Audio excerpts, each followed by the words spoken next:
भाजप खासदार मेधा कुलकर्णींविरोधात एनसीपीच्या रुपाली पाटील मैदानात. शनिवार वाड्यात राष्ट्रवादीचं आंदोलन. कुलकर्णींना कायदा समजत नसेल तर समजावून सांगू असं म्हणत लगावला टोला.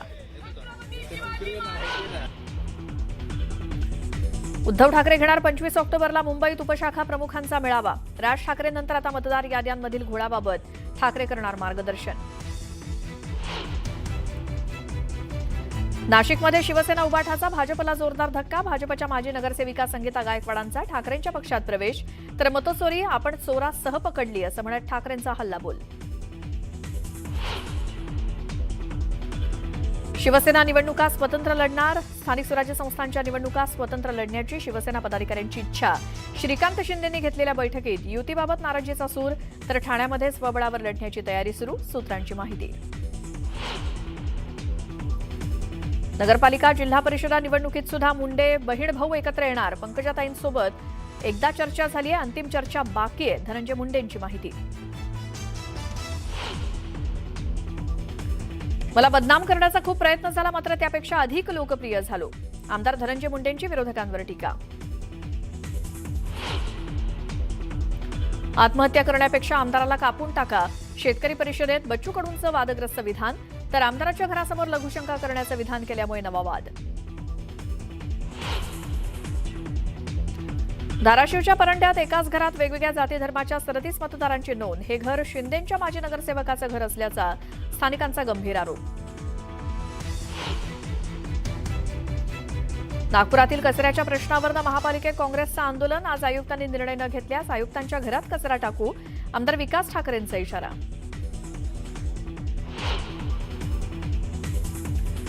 आणि पंतप्रधान नरेंद्र मोदींची नौदलाच्या जवानांसोबत दिवाळी. गोव्यात आयएनएस विक्रांतवरती जवानांना मार्गदर्शन करत दिल्या शुभेच्छा.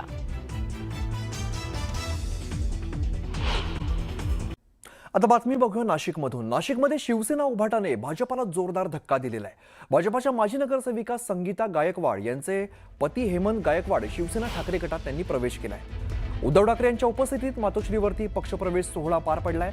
तर आगामी महापालिका निवडणुकीच्या तोंडावरती हा प्रवेश शिवसेना ठाकरे गटासाठी फायदेशीर ठरण्याची शक्यता आहे. दरम्यान यावेळेला बोलताना उद्धव ठाकरेंनी भाजपावरती प्रहार केलाय. नरकासूर कोण ते वेगळं सांगण्याची गरज नाही. तो वध त्याचा वध करण्यासाठी आपण शिवसेनेत आलेला आहात. आता हा प्रवाह सुरू झालेला आहे. आजपर्यंत जे मतं चोरी करून तिकडे बसलेत त्यांना असं वाटलं होतं की त्यांची चोरी कोण पकडू शकणार नाही, पण चोरी चोरात सकट आपण पकडलेली आहे. आणि आता या चोरांना हद्दपार करण्यासाठी ताई आपण जे म्हणालात की सर्व मराठी माणसं आणि त्या मराठी माणसांबरोबरच जे अमराठी आहेत ते सुद्धा एकत्र आलेले आहेत आणि येत आहेत, कारण कोणालाच हुकुमशाही नकोय. भारतीय जनता पक्षातल्या सर्वच कार्यकर्त्यांना आज एक विनंती करतोय की आपण काय करत आहात आणि कोणतं विष पोसत आहात याच्याकडे एकदा नीट डोळे उघडून बघा. आणि इतिहासामध्ये आपण या पापाचे धनी म्हणून आपली नोंद होऊ देऊ नका. हीच त्यांना मी दिवाळीच्या निमित्ताने शुभेच्छा आणि एक नम्र विनंती करतोय. दरम्यान उद्धव ठाकरे उपशाखा प्रमुखांचा मेळावा घेणार आहेत आणि त्या येत्या 25 ऑक्टोबर रोजी मुंबईमध्ये उपशाखा प्रमुखांचा मेळावा पार पडणार आहे. मतदार याद्यांमधील घोळासंदर्भात उद्धव ठाकरे मार्गदर्शन करणार आहेत. तर राज ठाकरे यांच्यानंतर आता उद्धव ठाकरे यांनी सुद्धा हा मेळावा बोलवलेला आहे. दरम्यान उपमुख्यमंत्री एकनाथ शिंदेंनी ठाकरे बंधूंना टोला लगावलेला आहे. पूर्वी भाऊबंदकी नाटक गाजलेलं होतं, मात्र आता मनोमिलन या नाटकाचं जोरदार प्रमोशन सुरू असल्याचा टोला राज यांनी उद्धव ठाकरेंना लगावलाय. अंबरनाथमधील एका कार्यक्रमात शिंदेंनी जोरदार फटकेबाजी केली.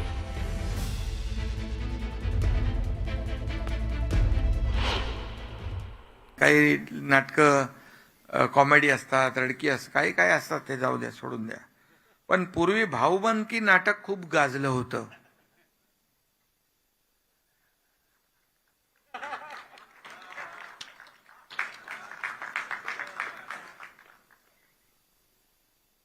आता मनोमिलनाच्या नाटकाचं जोरदार प्रमोशन सुरू आहे.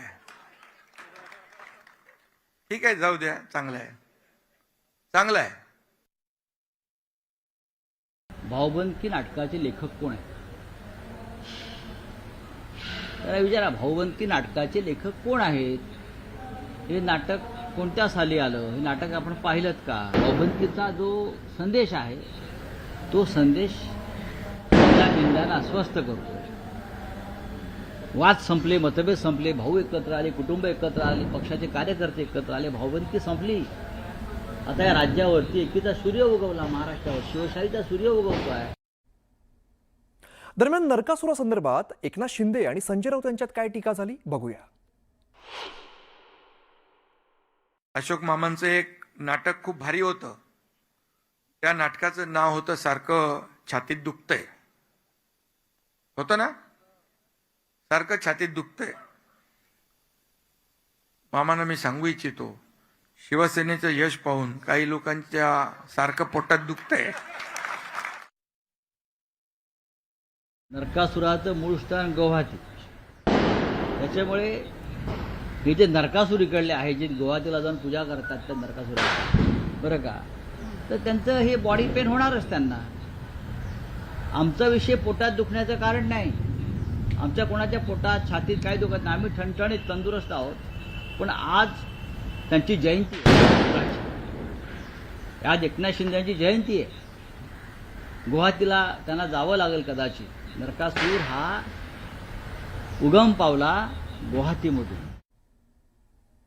राज ठाकरे आणि उद्धव ठाकरे एकत्र आले पाहिजेत ही बाळासाहेब ठाकरेंची इच्छा होती. मात्र बाळासाहेब जिवंत असताना ते एकत्र आले नाहीत. आता मात्र सत्तेसाठी दोन भाऊ एकत्र आलेत अशी टीका रवी राणांनी केलेली आहे. त्यांचे राजकीय सोंग असल्याची टीका रवी राणा यांनी केली आहे. राज ठाकरे उद्धव ठाकरे एकत्र आले पाहिजे ही बाळासाहेबांची इच्छा होती. आज बाळासाहेब हिंदू हृदय सम्राट यात नाही आहे. सगळ्यांच्या हृदयामध्ये बाळासाहेब. पण ज्या बाळासाहेबांनी हिंदू विचाराला पुढे नेऊन काम केलं, त्यांची मनापासून एकत्र होती. राज आणि उद्धव ठाकरे एकत्र आले पाहिजे. पण बाळासाहेब नसताना हे एकत्र आले नाही. आता खऱ्या अर्थानं मजबुरीने आज एकत्र त्यांना यावं लागलं सत्तेसाठी. मला असं वाटतं की जसं प्रॉपर्टीच्या हिस्से वाटण्यासाठी काही भाऊ एकत्र येतात, तसे राजकीय पुढे शिकण्यासाठी, राजकीय सत्ता मिळवण्यासाठी हे दोघं भाऊ एकत्र आलेले आहेत. आणि उद्धव ठाकरेंचा चेहरा राज ठाकरे पसंत करत नव्हते. एवढी त्यांच्यामध्ये कटुता होती, एवढी वेगळ्या दिशेनं त्यांचा प्रवाह चालला होता की वेगवेगळे पक्ष त्यांनी स्थापन केले. आणि आज अचानक एवढं प्रेम काय? फक्त सत्तेसाठी. पण कुठल्याही प्रकारे मुंबई महानगरपालिकेवर भाजपचा झेंडा फडकणार आहे. एक हाती सत्ता भाजपची, भाजपचा महापौर होईल, याच्यात काही शंका नाही आहे. हे राज ठाकरे उद्धव ठाकरेंचं सोंग संपूर्ण महाराष्ट्राला माहिती. इलेक्शनचे खूप अगोदर आले असते. बाळासाहेब ठाकरेजींचं निधन झाल्यानंतर जर एकत्रित आले असते तर विचारांसाठी ते एकत्रित आले आहेत ते म्हणू शकले असते. पण आज जे एकत्रित येत आहे, घर में कुछ नहीं रहा और अंधेरा हो गया तो अब निकले हैं उजाला करने. तो आता जे उद्धव ठाकरेजींचा परिवार एकत्रित आलाय तर महाराष्ट्राची जनतेच्या पाण्याचे जे दृश्य आहे तो सिंपती म्हणून नाही, खुशी म्हणून नाही, पण मजबुरीचं नाम म्हणजे ठाकरे परिवार. पुढच्या बातमीकडे वळूया. ग्रामपंचायतीची निवडणूक असो किंवा जिल्हा परिषद निवडणूक असो, आपण हलक्यात घेत नाही. माझी आणि ताईंची याबाबत एकदा चर्चा झालेली आहे. मला खात्री आहे, विश्वास आहे, या निवडणुकीत सुद्धा भारतीय जनता पार्टी, राष्ट्रवादी काँग्रेस युती करून निवडणूक लढेल असा विश्वास धनंजय मुंडेंनी व्यक्त केला आहे. गावातल्या आपल्या सहकार्याची गावची निवडणूक सुद्धा कधी आपण हलक्यात घेतली नाही. जिल्हा परिषद पंचायत समिती सुद्धा आपण या ठिकाणी हलक्यात घेणार नाही. माझी आणि ताईंची आता महायुतीचं सरकार येतच आहे. याबाबत एकदा चर्चा झालेली आहे.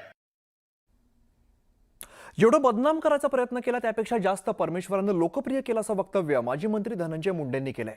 मन साफ असेल तर नियती सुद्धा आपल्या सोबत राहते असं म्हणत त्यांनी विरोधकांना टोला लगावलाय. शेवटी नियतीला काय मान्य असतं?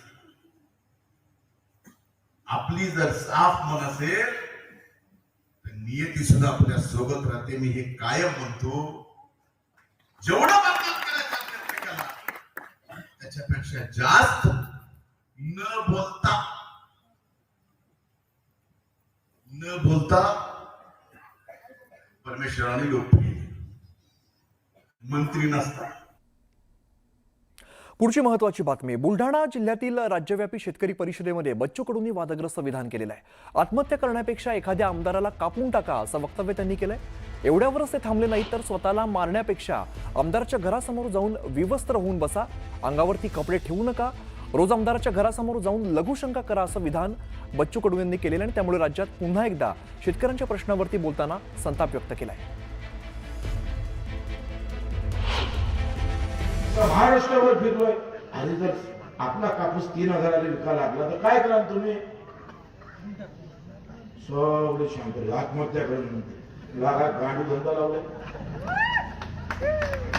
अरे तू मलापेक्षा एखाद्याने मारून टाक ना. एखादा आमदार तरी कापला ना, आम्हीच सांगतो आत्महत्या करायची वेळच येणार नाही. पण हे जातं मारतंय. जाऊन बसलं तरी का नाही, आत्महत्या केल्यापेक्षा त्या आमदाराच्या घरासमोर पूर्ण कपडे काढून बसायचं, कपडे ठेवायचे नाही आणि सहाच्या घराच्या समोरून जाऊन मुताचं. काय फरक आहे? मेल्यापेक्षा परवडत नाही का? हे हा धिंगाणा जर सुरू केला ना तर सांगतोय मुतल्यानं काय पाहतो सरकार. मग हे काम बच्चू कडून करावं ना. शेतकऱ्याला आणखी ना तुम्हाला काय त्यांच्यावर गुन्हे दाखल करायचे का? स्वतः करा. एखाद्याबद्दलचं स्टेटमेंट देत असताना कमीत कमी ह्याची भान तर ठेवा की आपण काय बोलतोय. शेतकरी त्याच्या अडचणीत, त्याला खून करायला लावणार का आता? ही पद्धत असते का काही? सरकारच्या विरोधात काय बोलायचं तो भाग त्याचा अधिकार आहे, त्यांनी ते बोलावंच. शेतकऱ्यांनी आमदाराचा खून करावा, मग तुम्ही करा ना. शेतकरी तुमच्या पाठीशी उभे राहतील, तुम्ही करा.